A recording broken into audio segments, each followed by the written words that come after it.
नमस्कार, मैं श्यामगिरी। आप देख रहे हैं टीएफडी इंडिया लाइव। टीएफडी इंडिया लाइव में आप सभी दर्शकों का स्वागत है। ईरान इजराइल का युद्ध शुरू होकर 28 दिन हो गए और 28 दिन के अंदर भारत के अंदर ऐसी परिस्थिति आ गई कि लॉकडाउन लगाने वाली स्थिति। हालांकि सरकार ने बयान दिया है कि कोई लॉकडाउन नहीं लगेगा, लेकिन स्थितियां बेकाबू होती जा रही हैं। बिहार हो, महाराष्ट्र हो, तमिलनाडु हो, केरल हो, मध्य प्रदेश हो, पश्चिम बंगाल हो, आसाम हो, उत्तर प्रदेश हो, हर जगह लंबी लंबी लाइनें, कतारें देखी जा रही हैं। एलपीजी को लेकर के किल्लत, पेट्रोल को लेकर के दिक्कतें। और लेकिन सबसे दुर्भाग्यपूर्ण जो है, इस बीच रोजगार बहुत भारी मात्रा में जा रहे हैं, क्योंकि सारी कंपनियां बंद होती जा रही हैं। यह सामान्य कब होगा कुछ कह नहीं सकते, लेकिन हमारे देश की मोदी सरकार भी इस बात को मानती है कि यह बहुत ही लंबी अवधि के लिए यह संकट उत्पन्न हो रहा है। हालातों को देखते हुए नरेंद्र मोदी सरकार ने 10 रुपये पेट्रोल से सब्सिडी कम की है, लेकिन उस 10 रुपये का लाभ देश की जनता को नहीं, उन कंपनियों को मिलेगा जो कंपनियां रिफाइन करते हैं।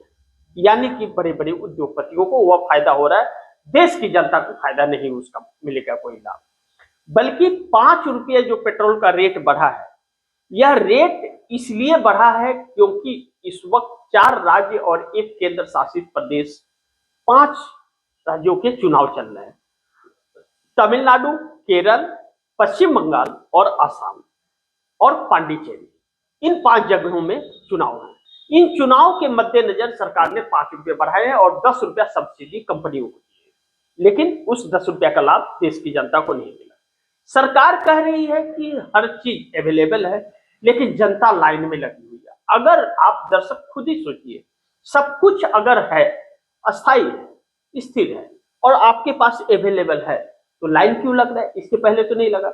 अब जनता का कहना है कि यह सरकार जब से आई है तब से लाइन में लगा करके रखती है, कभी वोटर कार्ड के लिए, तो कभी नोटबंदी करके, कभी कोरोना में, कभी अब गैस सिलेंडर के लिए। लेकिन अभी तक जो था वह अलग चीजें थी, अब जो है वह पेट पे लात मार रही है। अब इसलिए सरकार के खिलाफ एक बहुत बड़ा आक्रोश आम जनता के बीच उत्पन्न हो रहा है। ऐसे में मोदी को कुर्सी से हटाने के लिए भारतीय जनता पार्टी और आरएसएस के लोग भी कहीं ना कहीं चक्रव्यूह रचते हुए नजर आते हैं।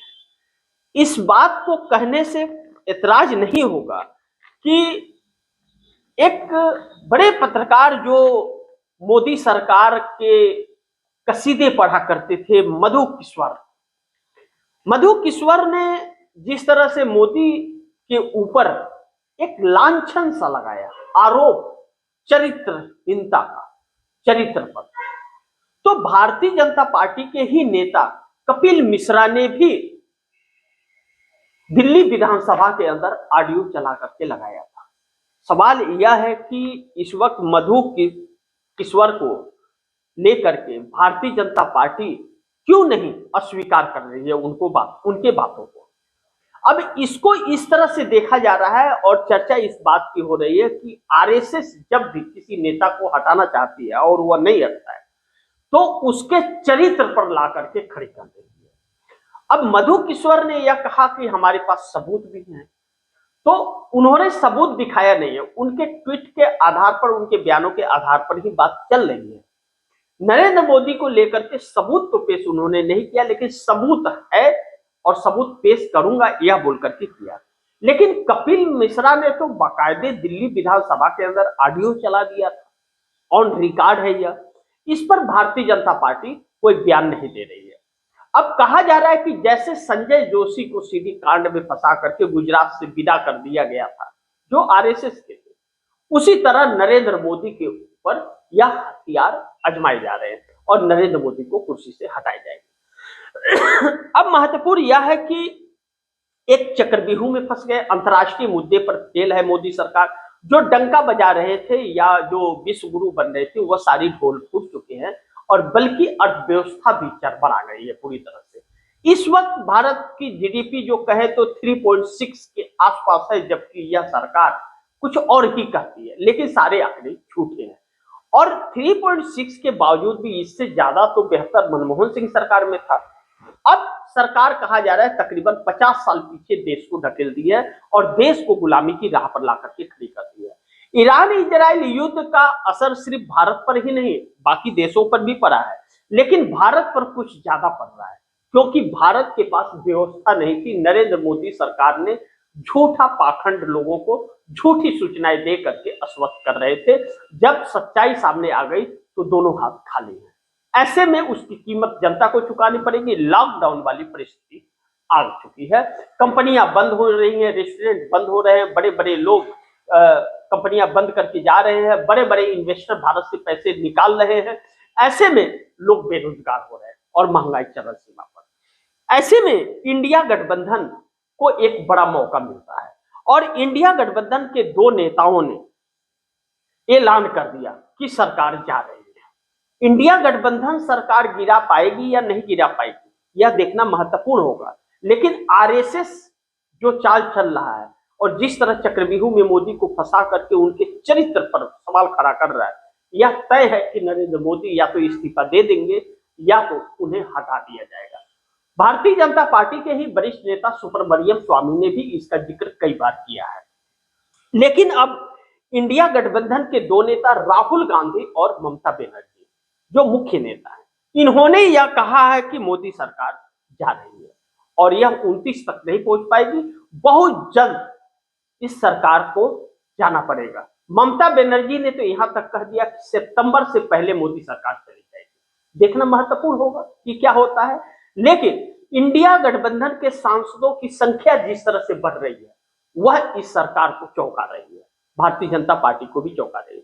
भारतीय जनता पार्टी के अंदर भी कुछ नेता मोदी सरकार से नाराज हैं और मोदी की विदाई चाहते हैं, लेकिन कुछ चाटुकार हैं जो मोदी के साथ खड़े हैं। ऐसे में इंडिया गठबंधन कितना सक्रिय हो पाएगा, लेकिन इंडिया गठबंधन के 222 सांसदों से कहा जा रहा है 250 प्लस सांसद तक पहुंच गए। आखिर वह सांसद कौन है? वह सांसदों की संख्या वह है जो ना तो इंडिया गठबंधन में और ना तो एनडीए गठबंधन में है, वह इंडिया के साथ जुड़ते हुए नजर आ रहे हैं। लेकिन इसी बीच जब एनडीए गठबंधन के अंदर घमासान मच जाए, नीतीश, नायडू, शिंदे, यह तीनों अगर दूरी बनाने लगे और एक नाथ शिंदे की मजबूरी कि उनके नेताओं को, मंत्रियों को पीट रही है भारतीय जनता पार्टी, तो वह दूरी बनाते हुए नजर आ रहे हैं।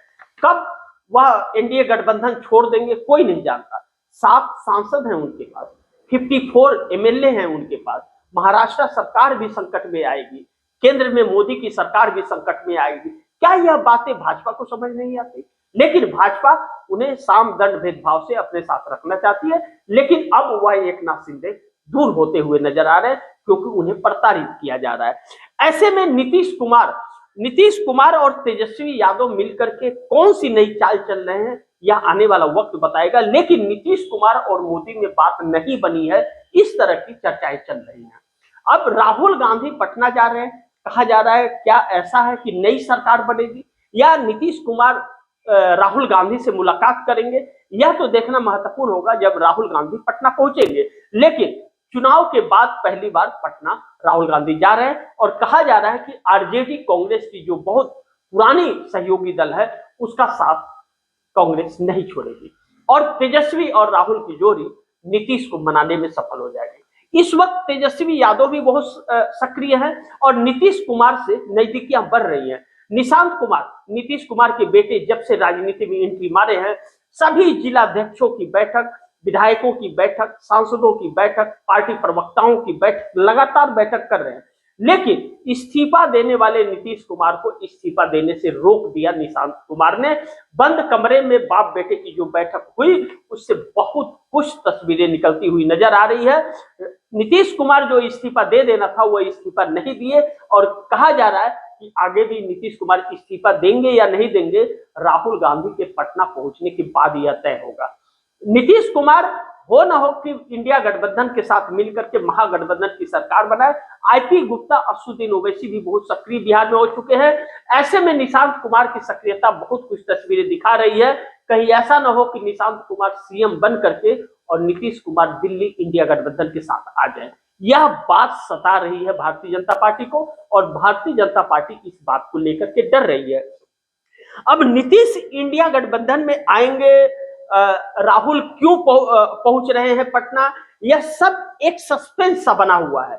लेकिन राहुल के पटना पहुंचने का और नीतीश कुमार का इस्तीफा न देना, कुछ न कुछ तो अंदर खाने चल रहा है, इस तरह की बात कही जा रही है। मैं नहीं जानता, अभी यह आधिकारिक तौर पर मैं कह नहीं सकता कि नीतीश कुमार इंडिया गठबंधन में आएंगे, लेकिन ममता बनर्जी की नजदीकी जो नीतीश कुमार के साथ है, कहीं ऐसा ना हो कि आखिरी क्षण में नीतीश कुमार ममता बनर्जी की बातें मान लिए अगर, तो मोदी सरकार के लिए नई मुसीबत आकर के खड़ी हो जाएगी। यह खौफ और डर है। लेकिन चंद्रबाबू नायडू भी आंध्र प्रदेश के अंदर लगातार चुप्पी मारे हुए हैं और चंद्रबाबू नायडू के अंदर गुस्सा उबाल मार रहा है, इस तरह की बात कही जा रही है। देखना यह महत्वपूर्ण होगा कि चंद्रबाबू नायडू इंडिया गठबंधन का साथ छोड़ते हैं या नहीं छोड़ते हैं। लेकिन जानकारों के अनुसार यह कहा जा रहा है कि चंद्रबाबू नायडू 100% अब मोदी सरकार का साथ अगर नहीं छोड़ेंगे तो उनकी राजनीतिक कैरियर पर अब असर पड़ेगा। जो अपने बेटे नारा लोकेश को सीएम बनाना चाहते हैं चंद्रबाबू नायडू, वह अपने बेटे नारा लोकेश को सीएम आंध्र प्रदेश का बना करके चंद्रबाबू नायडू भी दिल्ली आएंगे, जैसे नीतीश दिल्ली जा रहे हैं। अगर यह दोनों नेता दिल्ली आ रहे हैं तो एनडीए गठबंधन में अगर रहते हैं तो बड़े पद इनको देने पड़ेंगे और भारतीय जनता पार्टी वह देगी नहीं, क्योंकि गृह मंत्री और रक्षा मंत्री बदलेगी नहीं और यह उससे कम पर मानेंगे नहीं। ऐसे में एनडीए सरकार जाती हुई और इंडिया गठबंधन की सरकार बनती हुई दिल्ली के अंदर नजर आ रही है। देखना होगा नीतीश नायडू कौन सा पैतरा चलते हैं, लेकिन अगर इन दोनों ने पैतरा चल दिया तो मोदी की छुट्टी निश्चित है। देखते हैं आगे क्या होता है। जो भी होगा खबरें आप दर्शकों तक लाता रहूंगा। आप दर्शकों की क्या राय है, क्या सुझाव है, कमेंट बॉक्स में जरूर दीजिएगा। इस खबर को ज्यादा से ज्यादा शेयर कीजिएगा, अपने दोस्तों को भी कहिएगा आगे शेयर करें। और आपने टीएफडी इंडिया लाइव को सब्सक्राइब नहीं किया है तो टीएफडी इंडिया लाइव को सब्सक्राइब जरूर कीजिएगा। मिलते हैं अगली खबर के साथ, तब तक के लिए नमस्कार।